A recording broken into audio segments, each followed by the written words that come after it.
오늘 사도행전 5장 1절에서 11절까지의 말씀을 가지고 거룩한 충격, 각성을 일으키다 제목으로 함께 말씀을 나누겠습니다. 우리 옆에 계신 분들에게 다시 한번 인사하겠습니다. 잘 오셨습니다. 인사하겠습니다. 잘 오셨습니다. 다시 한번 인사할 때 축복합니다. 이렇게 인사하겠습니다. 축복합니다. 초대교회 성령이 불같이 임하실 때 기적과 능력이 나타납니다. 회개의 역사가 일어나며 하루에 3,000명이 세례를 받게 됩니다. 성도들이 자기의 물건을 자기 것이라 주장하지 않고 공용하여 서로 나누며 살아갑니다. 초대교회 교인들은 놀라운 은혜를 경험하였습니다. 이때 충격적인 사건이 초대교회에 일어나게 되는데요. 오늘 말씀에 함께 읽은 아나니아와 삽비라의 사건입니다. 하나님은 때때로 사건을 통하여서 그 공동체 가운데 각성을 일으키십니다. 각성의 뜻은 어떤 잘못이나 사실을 깨닫는 것이며 또 깨어나 정신을 차리는 것을 말합니다. 아나니아와 삽비라 부부를 통해 우리에게 말씀하시는 그 각성, 그것은 무엇일까? 사도행전 5장 1절 말씀 함께 읽겠습니다. 아나니아라는 사람은 그의 아내 삽비라와 함께 재산을 팔았습니다. 아멘.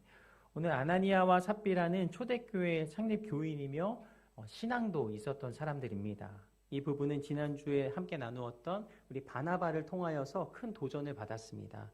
바나바는 어떤 사람이었습니까? 성령이 충만하여서 자신의 재산, 이 밭을 팔아서 사도들을 발 앞에 그 재산을 내어놓았습니다.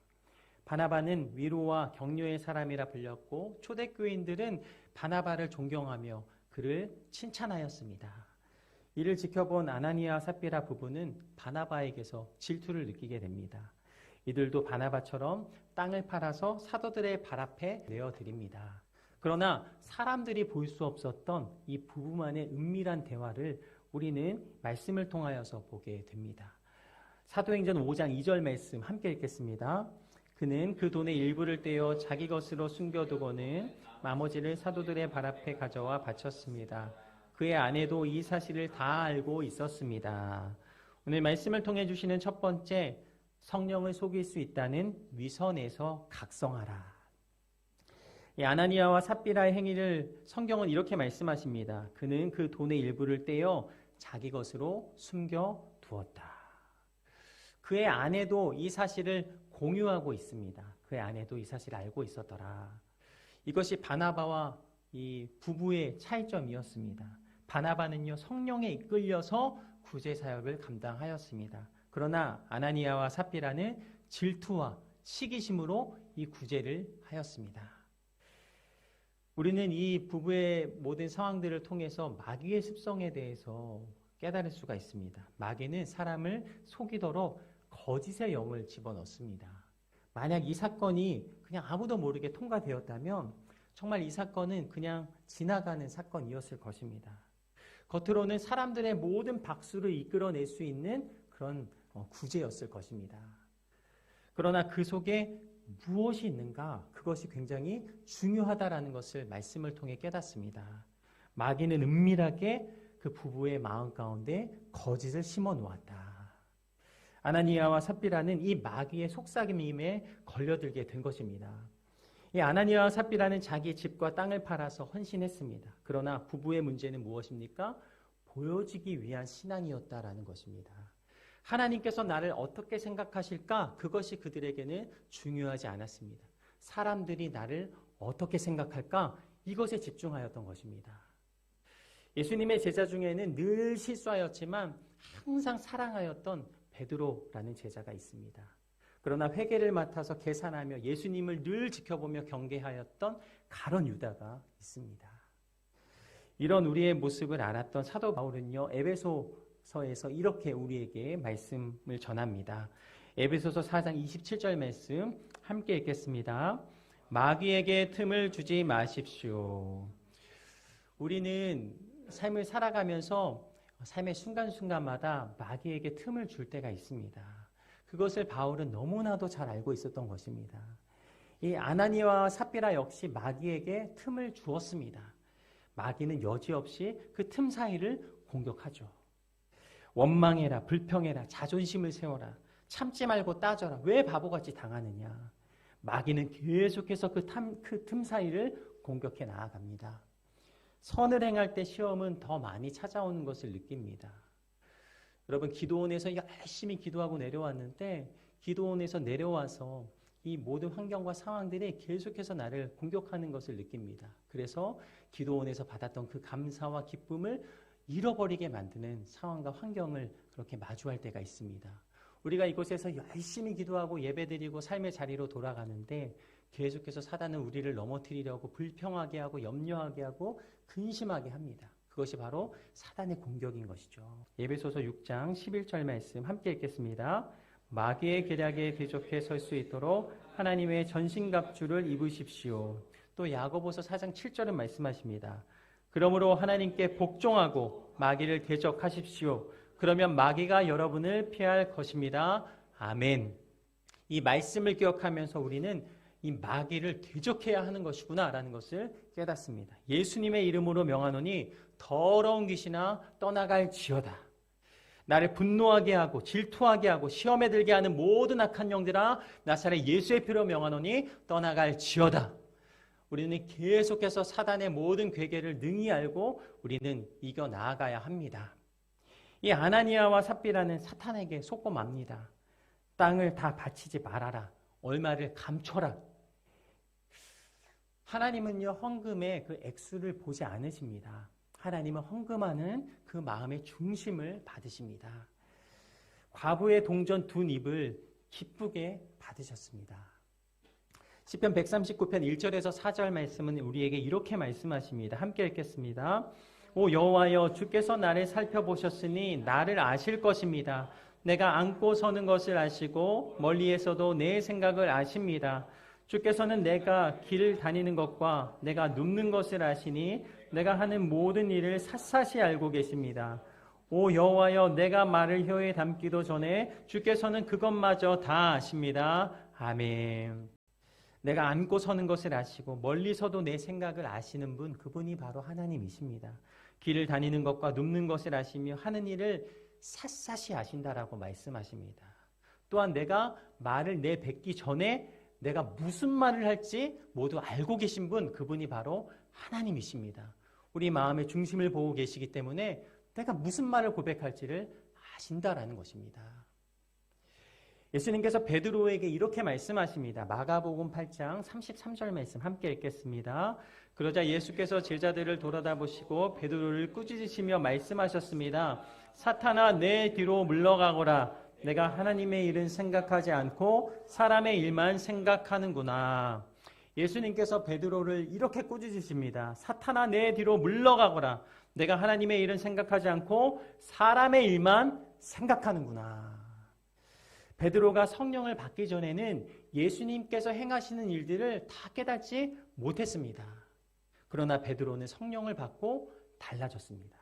아나니아와 삽비라를 향하여서 이렇게 말합니다. 사도행전 5장 3절 오늘 본문 말씀 함께 읽겠습니다.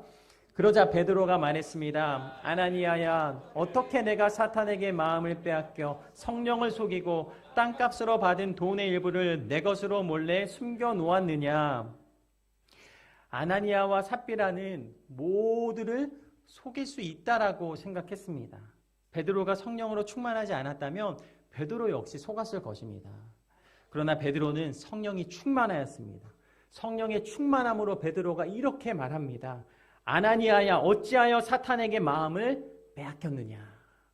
어떻게 성령을 속이고 땅값으로 받은 돈의 일부를 내 것으로 몰래 숨겨두었느냐. 이 베드로는요, 아나니아에게 있는 그 거짓의 영을 선명하게 바라보았던 것입니다. 성령께서 보게 하셔서 그들의 정체가 드러나게 하십니다. 사도행전 5장 4절 말씀 함께 읽겠습니다. 그 땅은 팔기 전에도 내 소유였고 또 팔고 난 뒤에도 내 마음대로 처분할 수 있지 않았느냐. 그런데 왜 이런 일을 마음에 품었느냐. 너는 사람을 속인 것이 아니라 하나님을 속인 것이다. 오늘 말씀을 통해 주시는 두 번째 음성, 거짓을 말하는 생각에서 각성하라. 그 땅은요, 원하지 않으면 팔지 않아도 되는 아나니아와 삽비라의 땅이었습니다. 그들의 마음대로 할 수 있는 자신들의 땅이었습니다. 그러나 사람들의 인정과 칭찬을 받으려고 거짓을 행했던 것입니다. 누가복음 12장 10절에서 예수님께서는 우리에게 이렇게 말씀하십니다.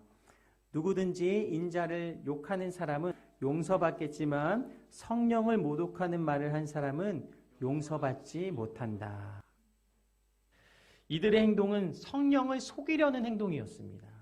성령님을 모독하는 말을 한 사람은 용서받을 수 없다.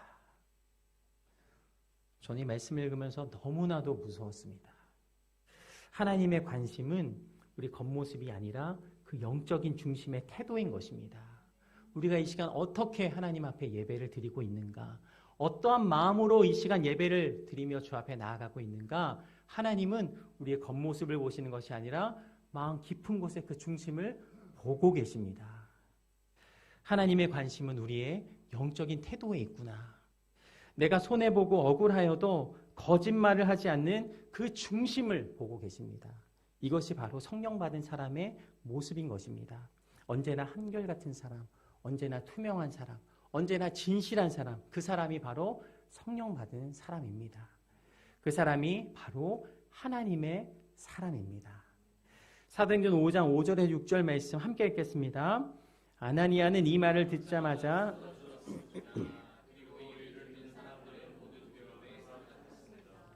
그때 청년들이 들어와 그 시체를 싸서 들고 묻어 주었습니다. 베드로를 통해 성령의 음성을 듣는 순간 아나니아가 어떻게 됩니까? 그 자리에서 죽고 맙니다. 초대교회 첫 번째 장례식이 치루어졌습니다. 하나님은 거짓을 말하고 적당히 속이는 것을 용서하지 않으십니다. 제가 이 단에 서서 정말 하나님 앞에 진실하게 말씀을 전하지 않으면 어떻게 될까? 이 말씀을 묵상하면서 굉장히 두렵고 떨리는 마음으로 주님 앞에 서게 되었습니다. 예배팀이 하나님을 예배하며 찬양을 부르는데 그 찬양이 하나님께 드려지지 않는 그냥 노래라면 하나님께서 어떻게 보실까? 예배의 자리에 나와 우리가 전심으로 하나님을 바라보지 못한다면 하나님께서 어떻게 우리를 바라보고 계실까? 하나님은요, 거짓을 말하고 적당히 속이는 것을 용서하지 않으시는구나. 구약시대 성도들은요, 하나님의 이름을 부르지도 못했습니다. 또한 하나님의 임재의 상징인 법궤를 만지면 그 자리에서 즉사했습니다. 하나님은 이 사건들을 통해서 이 초대교회를 거룩하게 하시고 순결하게 만드십니다. 성도들은요, 하나님을 두려워하였고 거룩한 종으로, 순결한 종으로 다시 한번 마음과 삶을 결단하며 결신하며 하나님 앞에 나아갔을 것입니다. 레위기 10장을 보면 아론의 아들들이 나답과 아비후가 나오는데요. 레위기 10장 1절 말씀 먼저 함께 읽겠습니다. 아론의 아들들이 나답과 아비후가 각기 자기 향로를 가져다 거기에 불을 지피고 향품을 넣었습니다. 그러나 그것은 여호와께서 명령하시지 않은 다른 불을 여호와 앞에서 피운 것입니다. 이들이 다른 불을 피웠습니다. 이때 어떻게 하나님께서 행하셨는가? 레위기 10장 2절에서 3절 말씀 우리가 함께 읽겠습니다. 그러자 불이 여호와 앞에서 나와 그들이 여호와 앞에서 죽었습니다. 모세가 아론에게 말했습니다. 여호와께서 이렇게 말씀하셨습니다. 내게 다가오는 사람들 가운데서 내 거룩을 보일 것이며 모든 백성이 보는 앞에서 내가 영광을 받을 것이다. 이에 대해서 아론은 아무 말도 했습니다. 이들이 다른 불을 피울 때 아론의 아들들은 그 자리에서 이 불이 나와서 불살라서 죽게 됩니다. 하나님께서 말씀하십니다. 내게 다가오는 사람들 가운데서 내 거룩을 보일 것이며 모든 백성이 보는 앞에서 내가 영광을 받을 것이다. 여러분, 자신의 아들들이 죽었는데 현장에 있던 아론은 아무 말도 하지 못했습니다. 얼마나 두려웠을까요? 남편 아나니아가 죽은 지 3시간이 지났습니다. 이때 아내 삽비라가 그 자리에 들어옵니다. 그런데 사람들이 너무 두려워서 이 일을 삽비라에게 전하지 못했던 것 같습니다. 사도행전 5장 7절 말씀 함께 읽겠습니다. 3시간쯤 지나서 그의 아내가 무슨 일이 일어난지도 모르고 들어왔습니다. 아무것도 모르고 이 삽비라가 들어옵니다. 자신의 남편이 죽었는데 그 부인이 남편이 죽은 사실을 알지 못합니다. 베드로가 그 아내에게 이렇게 묻습니다. 사도행전 5장 8절에서 10절 말씀 함께 읽겠습니다. 베드로가 그녀에게 물었습니다. 말해보아라. 너와 아나니아가 땅을 팔아 받은 돈이 이것뿐인가? 삽비라가 대답했습니다. 네, 그게 전부입니다. 베드로가 그녀에게 말했습니다. 너희가 어째서 서로 짜고 주의 영을 시험하려고 하느냐? 보아라, 내 남편을 묻은 사람들이 문 앞에 있으니 이번에는 너를 메고 나갈 것이다. 바로 그 순간 삽비라도 그 발 앞에 쓰러져 죽었습니다. 그러자 청년들이 들어와 그가 죽은 것을 보고는 메고 나가 그 남편 곁에 묻었습니다. 아멘. 베드로가 묻습니다. 말해보아라. 너와 아나니아가 땅을 팔아 받은 돈이 이것뿐인가? 삽비라가 대답합니다. 네, 그게 전부입니다. 거짓을 말하죠. 베드로가 말을 합니다. 너희가 어째서 서로 짜고 주의 영을 시험하려고 하느냐? 보아라, 내 남편을 묻은 사람들이 문 앞에 있으니 이번에는 너를 메고 나갈 것이다. 삽비라도 그 발 앞에 쓰러져 죽게 됩니다. 초대교회 두 번째 장례가 치러지게 됩니다. 사도행전 5장 11절 말씀 함께 읽겠습니다. 온 교회와 이 일에 대해 소문을 들은 모든 사람들은 큰 두려움에 사로잡혔습니다. 말씀을 통해 주시는 세 번째 음성, 거룩하지 못했던 삶을 각성하라. 초대교회는요, 엄청난 두려움에 휩싸이게 됩니다. 그러나 초대교회는 이후 어떻게 되었을까요? 하나님의 임재가 더 풍성하게 임재하시는 초대교회의 모습을 봅니다. 하나님께서 거룩하게 하시며 그들을 더욱 하나 되게 하십니다. 하나님의 기적과 역사가 그곳 가운데 더 크게 일어나는 장면을 보게 됩니다. 세상이 주는 두려움은 멀어지게 만듭니다. 그러나 하나님이 주신 거룩은 모두가 하나 되게 하십니다. 다시 한번 자신들의 삶을 돌아보면서 하나님 앞에 온전히 서게 하십니다. 잘못 끼워진 첫 번째 단추를 다시 한번 풀고 새롭게 끼워 주님 앞에 온전히 나아가게 하십니다. 저는 오늘 이 말씀이 우리의 삶 가운데 선포된 줄로 믿습니다. 하나님, 나는 삶의 모든 순간순간마다 하나님을 온전히 바라보며 거룩하게 믿음의 발걸음을 걸어 나아가기를 원합니다. 오늘 아나니아와 삽비라를 통하여서 하나님, 나의 마음 가운데 주시는 음성을 들었습니다. 나는 모든 순간순간마다 하나님만을 향하여 정직하게, 겸손하게 그렇게 나아갈 것입니다. 성령 충만했던 초대교회가 사탄의 공격을 받습니다. 그러나 초대교회는 이 사건을 통해 하나님을 더욱 경외함으로 사도행전에 써 나아가는 기적의 교회가 됩니다. 내 안에 있는 아나니아와 삽비라를 발견하고 하나님 앞에 엎드리게 하십니다. 나를 거룩하게 하시고 정결하게 하시며 그리스도의 담대한 증인으로 살아가게 하십니다. 하나님, 아나니아와 삽비라처럼 연기하듯 신앙생활하지 않고 위선과 거짓으로 살지 않겠습니다. 하나님을 시험하지 않겠습니다. 성령을 속이지 않겠습니다. 하나님을 경외하며 믿음의 발걸음을 걸어 나아가겠습니다. 거룩하신 하나님 앞에 겸손히 엎드리며 나는 더욱더 주님만을 향하여 나아가겠습니다. 하나님만을 의식하며 하나님 앞에 살아갈 수 있는 저와 여러분의 삶이 되기를 간절히 소망합니다.